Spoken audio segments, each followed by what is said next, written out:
Hi there and welcome back to Resurrection Retro. I've just picked this little TV up today. Today is the 8th of January and I've not tried it yet. It's been actually in the boot of the car for some time, and I've left it in the shed for a little while just to warm up because it was quite cold out there. This is a Hitachi hang on, let's have a look. It is a Hitachi CTP 1456, a portable television from about 1985, 1986, something like that. It is actually got a remote control, but I don't have the control itself. It doesn't have SCART, so it's RF only, missing its door. I paid a reasonable amount for this, so it wasn't beer money. I haven't tried it yet. It's first time I'm actually going to try it, so I'm going to put it up on the current limiting dim bulb and see what happens. Let's just go around it again. It's a relatively basic television. These little Hitachis are actually quite reasonable little televisions, so that's why I tend to collect them a little bit. So again, we've got here, we've got contrast, we've got brightness, we've got colour, we've got volume. This changes the program, and that's the selector there. And this looks like the tuning to basically tune the channels in. So search, down and up, and store. And we've got the on-off button. On the back of the television is just headphones and an RF. Now it looks like on the moulding here that actually there was possibility that this was also going to have SCART. There might have been different models in the range at the time. I haven't really fully looked into it. This is about 10 years after the little 1970s Hitachi I've just recently done. So I've not seen inside it. So yeah, let's get this up and running and see what happens. First of all, I'm going to check the plug to make sure it looks okay. It looks relatively new. The person selling it did say that actually it did work, so I expect something from this. So let's just first of all check the plug.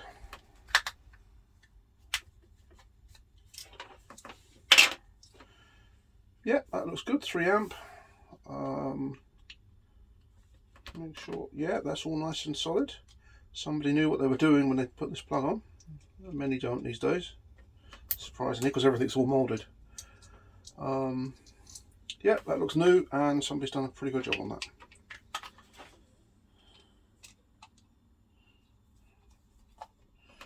Now, I'm just going to just check continuity on between the two. So yeah. Let's make sure that, yeah, that looks good. Yeah, that's absolutely fine. Yep. 49 ohms, that's pretty good. No dead shorts. Yeah. Just take that off, just make sure that, yep, so the power switch is working. So cool. Alright.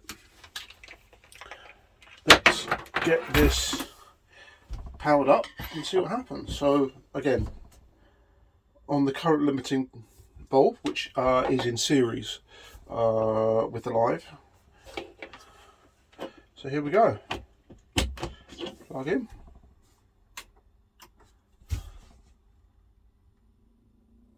I can hear the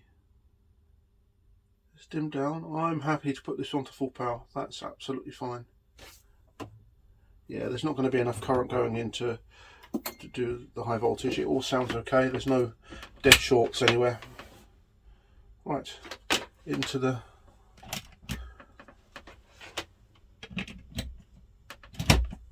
trip. Anyway, right. Here we go. This should work. I've got confidence in this one because this is the seller did say that it worked.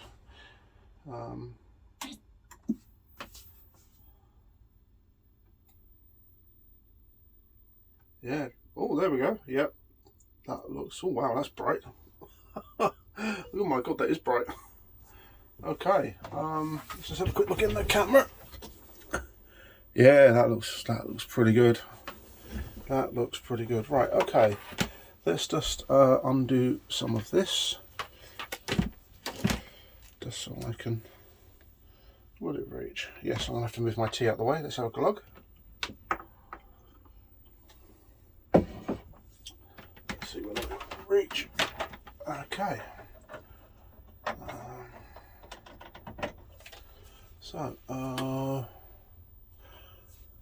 Let's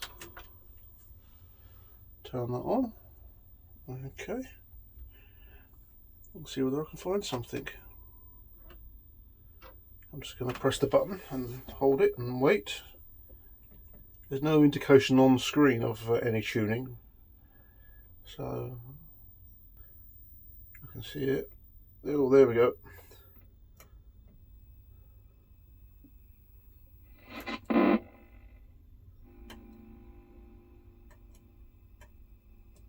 That's not a bad picture. Let's have a look in there. Yeah, it's a bit flashy, so I might have to put the camera onto a different mode. So yeah, initial thoughts. It's colours a little. That's full. Colours a little dim, like a little muted. And the DVD test card generators I use is this thing, Video Test DVDs. Got it on the internet years ago. It's got all sorts of patterns and stuff like that. There's plenty of them out there. It's basically somebody's recorded stuff on the DVD. I don't have a full test generator. They're quite expensive, and to be honest with you, this does an excellent job.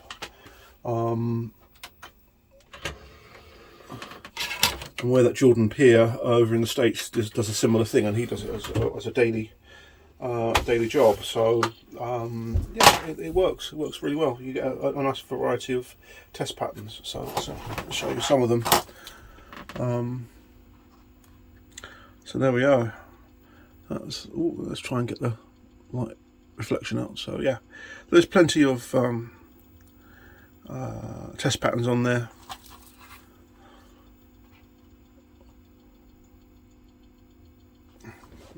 Pretty inexpensive, about £4 or £5, about $7, something like that, US. So okay, I can see at the top the colours different at the top here, so there might be a little bit of it may need degaussing up the top here. There's some of the metal up here has got become magnetic in some way. Let's kick that off. Let's try and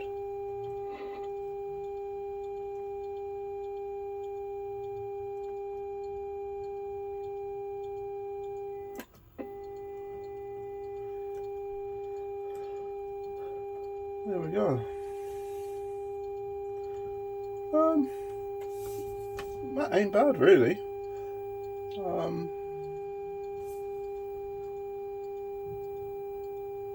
Brightness is, you have to, yeah, brightness is a bit weird. Yeah, I have to adjust that. Convergence, all looks good. Yeah, the convergence is actually very good indeed. Let me put the camera onto a different mode. So hopefully now, apart from the occasional flicker on the where the rolling shutter interferences taking place, you can see that actually the convergence, so where the red, green and blue guns actually converge, it's all looking good. There's no, even at the corners, it's surprisingly good. I can't see any fringing of blue, red or green on any of the corners, so that means that the guns are converging on exactly the same point. Yeah, the colours are a bit muted. That's full blast on the colour. That's about halfway, and it looks a bit dull to me. Yeah, brightness, that's way up. That really should go a little bit further. That's contrast.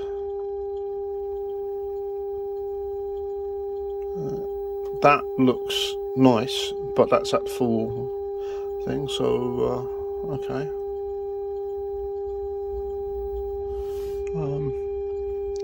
Yeah, linearity, so the how the lines are spaced going up, you can tell when you get uneven patterns. It's called vertical linearity, where the actual width of the squares should be pretty consistent all the way up. It gets a little bit bigger there compared to down here. Down here is a little, oh hang on, sorry. So now the vertical linearity looks reasonable. The vertical linearity is when basically the spacing in between the lines on the field is inconsistent, so it gets tighter, then it gets longer, and then tighter, and it can make things look squashed. Now down here, the square does look a bit. That square looks a bit small. Let's try down here. That looks a bit shorter compared to the one up here. So from that to that, so I think there's a little bit of an issue with the linearity, and there's a control in TV which allows you to adjust that. Often it will do at the top, so it will go wrong at the top, or a band in the middle, so I might adjust that. The red, green and blue all look about the right levels. They seem good. The whites look good. There's a faint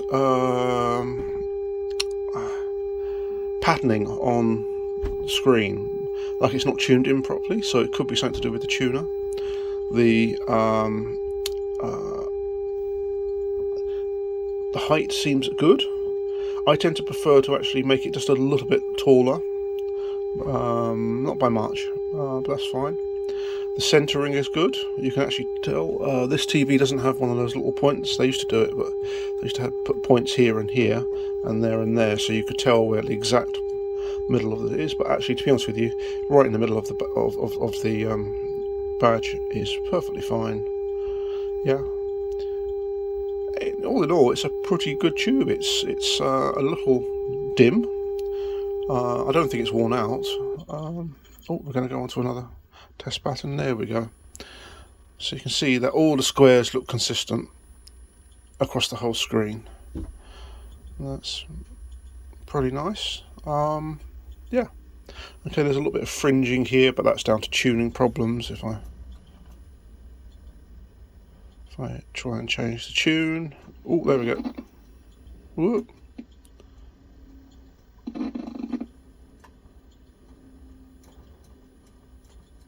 Yeah, there we go. Something like that, anyway. Yeah, it's quite a reasonable picture. The unit itself has got a few knocks and bangs. I said the cover's gone and so forth. I haven't cleaned this up at all. It's all just literally just come straight from the cellar. Let's turn it on this way. So yeah, it's got one or two scratches, plenty of dust. The top is pretty good. There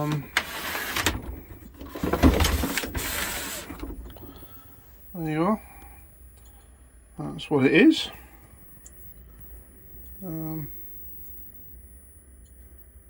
yeah, I can sort of see the tube inside there. This side, speaker, bit of residue from the tape, something on the side there. So yeah, there we go. Let's crack this open and have a look inside. So, let's take that off, another glug of tea.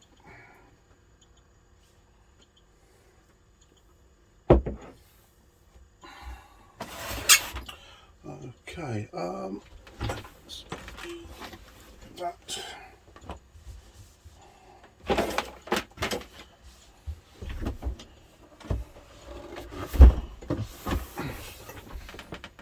Yeah. So.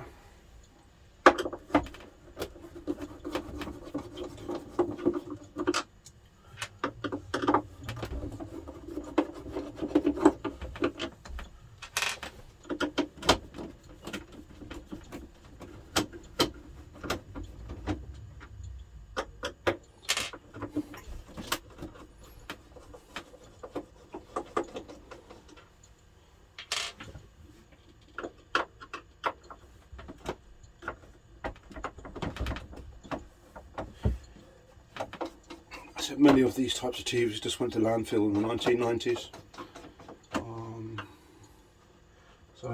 Yes, mid-80s televisions are now becoming quite rare. That's why I picked it up. Right, there we go. Ooh, okay.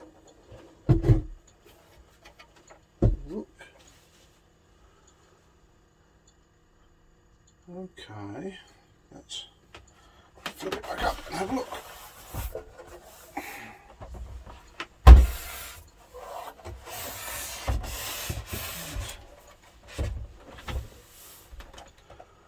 Okay.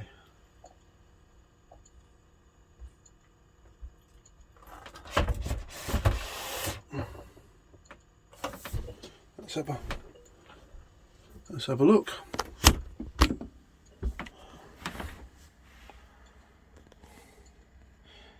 So just having a quick look to see what's going on.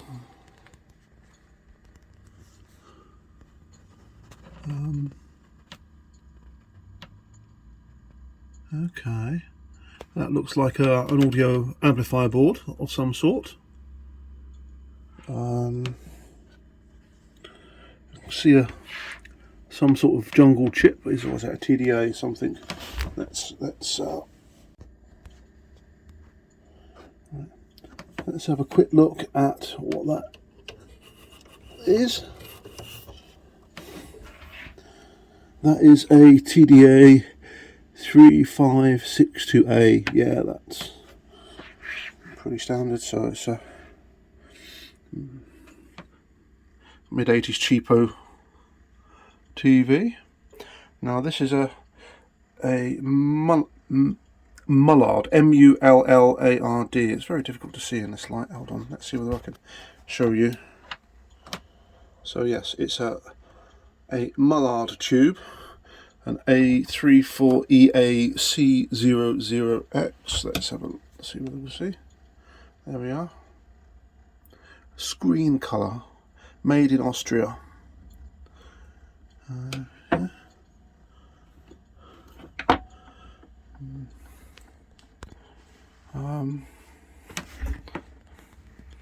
Lots and lots of dust. Let's have a quick look at. Try and see.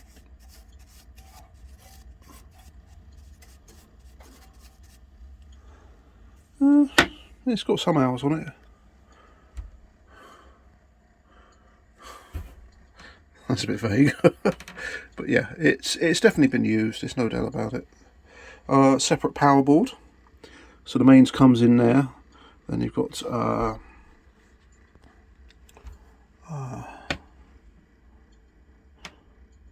Sandken STR4211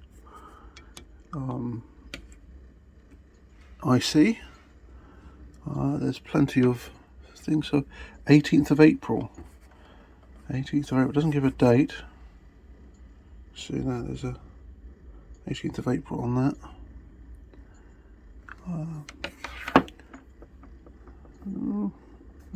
I can see a inside there. There's a little transformer. Plenty of caps and stuff. 400 at 180. That's an interesting value. Yeah. This is pretty virgin, I think. I don't think anybody really been in here by the looks of it. Certainly the screws didn't look it. Yeah. So you've got the IF modulator. And again, so it looks like power comes in from the neck board. Oh no, it doesn't actually. So okay, you've got the audio coming in here, which then powers the headphones, and then also it powers the speaker.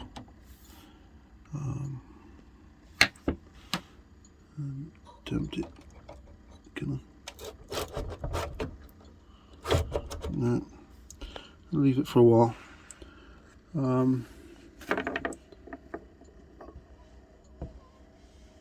Yeah, difficult to see down there, but yeah. So 64 microsecond delay line.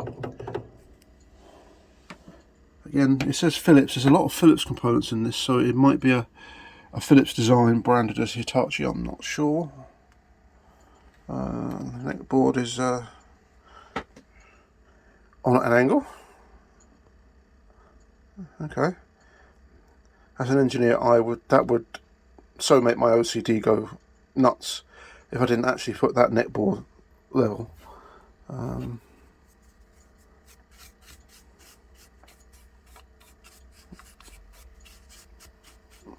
Yeah. Deflection yoke looks fine. Looks nice and clean and tidy. Yeah. Pretty bog standard, really, to be honest with you, for the period, I would have thought. Yeah, okay. Let's put this back together again. I'm going to probably just take the board out and check caps, have a look at them and see what's going on. But again, the TV's working. I'm not going to fuss too much with it. I'm not going to do a full recap on it or anything like that unless it actually shows a problem. Again, the picture's nice and clear. I might do some adjustments, but again, I haven't got the service manual, so I might have a quick look round. So let me have a quick look now and see what I can do. Okay, so I've just plugged everything in. Let's just plug that in.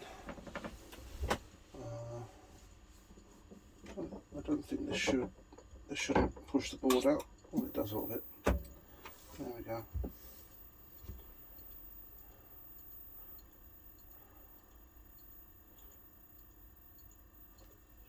Oh, it's lost its tune. That's all.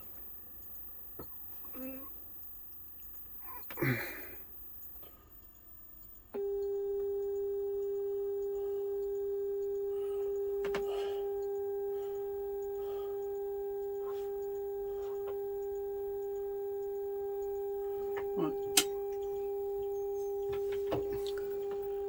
Yep. Okay.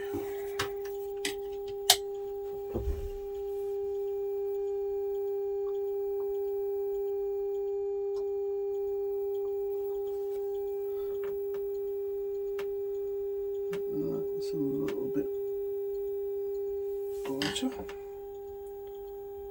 So.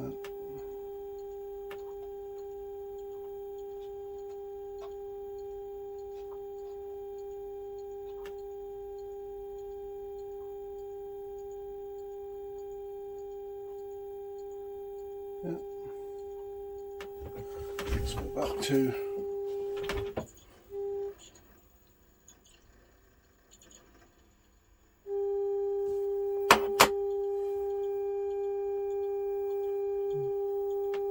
turn that down.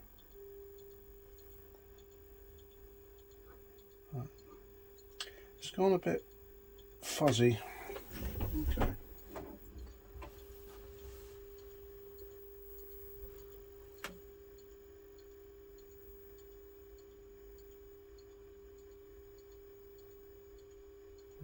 Okay, then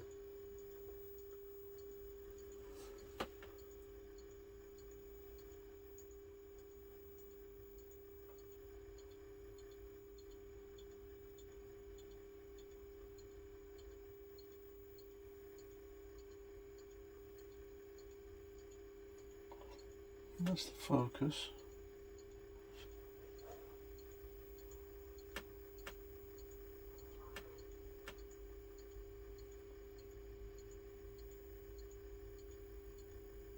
That's about right. Okay. I don't want to drive up the screen too much.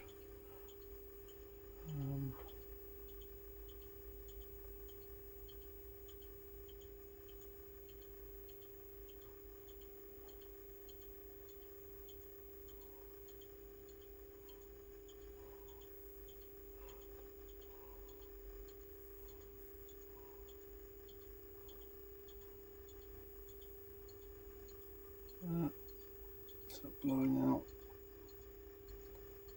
Yeah.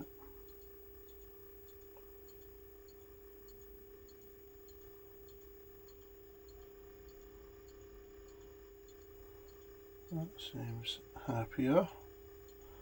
So, just so we can see it.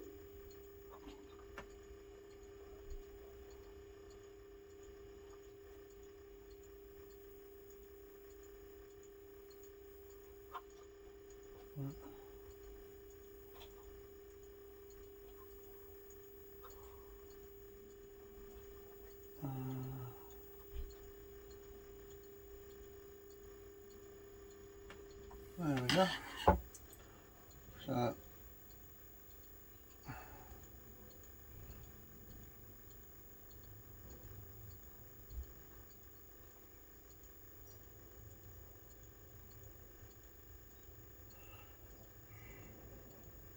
interesting thing is that there's virtually no, that last part of that contrast control, there's no change, it's only about there, that's from my eyes, so there's actually a complete 50 degrees, something like that, of turn on that before it does anything. So maybe there's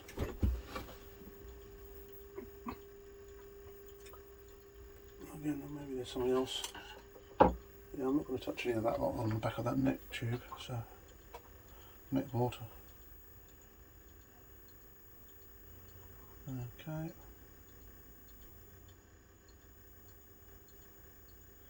That's about right.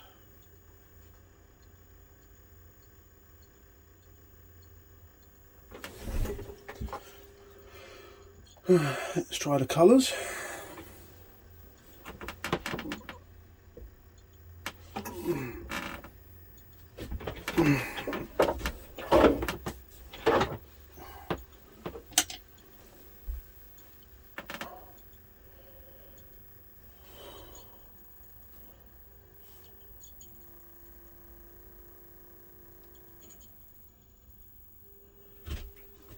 Yep.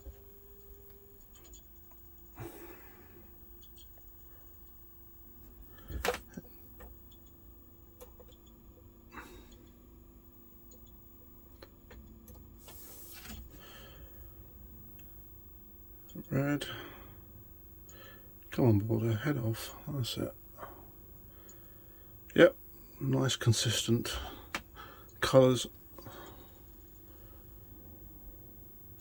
Green. Yep, slight discoloration just there. Nothing too major.